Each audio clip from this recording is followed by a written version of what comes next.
તો ભવનાથનો મેળો મારી દ્રષ્ટિએ માત્ર વ્યવસ્થા માટે નહીં, પરંતુ દરેક સાધકને અવસ્થા પ્રાપ્ત કરવા માટેનો મેળો છે. ન માત્ર સુવિધા માટે પરંતુ સાધના માટેનો મેળો છે. ન માત્ર પ્રદર્શન માટે પરંતુ દર્શન માટે મેળો છે. ન માત્ર બહિર્યાત્રા પરંતુ અંતરયાત્રા માટેનો મેળો છે. આપણે ત્યાં ઉપનિષદમાં એમ કીધું તત્વમસી સર્વમ ખલુ ઇદમ બ્રહ્મ, આવા જે સુંદર સૂત્રો છે ઉપનિષદના, એ સૂત્રોને સાર્થક કરવા માટેનો આ મિની કુંભ છે. અને મિની કુંભમાં પણ તમે જુઓ તો શબ્દની જ્યારે તમે એનાલિસિસ કરો ત્યારે ખ્યાલ આવે.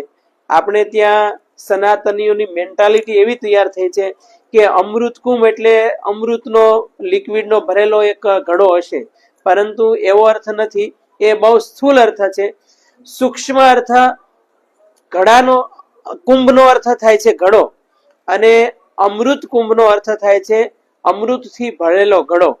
તો આ જે કથાઓ છે બધી પ્રતિકાત્મક છે. એનું તથ્ય, એનું રહસ્ય, એનું રાજ એ ખૂબ સમજવું રહ્યું.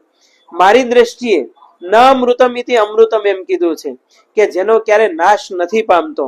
તો નાશ કોણ નથી પામતું? એક જીવ અને શિવ. બાકી આ સૃષ્ટિમાં જેટલી કઈ ચીજ વસ્તુઓ છે બધી નાશવંત છે.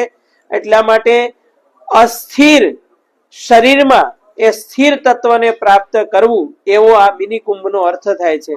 જ્યારે મહાકુંભ થાય ત્યારે 45 કરોડની પણ સંખ્યા થાય, પરંતુ મિની કુંભ એટલે 12 લાખની સંખ્યા, એટલે બહુ નાનો કુંભ. તો 12 લાખ કરતા પણ આ મિની કુંભમાં સંખ્યા શ્રદ્ધાળુને વધે એવી આશા રાખીએ. ત્યારે બધાને અમૃતનો અનુભવ થાય. એ 24 તત્વોની પર 25મું તત્વ અને 25મા તત્વની અંદર 26મું તત્વ જે જીવ અને શિવ, એની એકત્વની પ્રાપ્તિ, અદ્વૈતની પ્રાપ્તિ થાય અને ચિદાનંદ રૂપઃ શિવોહમ શિવોહમ એ ભૂમિકા સિદ્ધ થાય એવી શુભકામના સાથે જય ભવનાથ.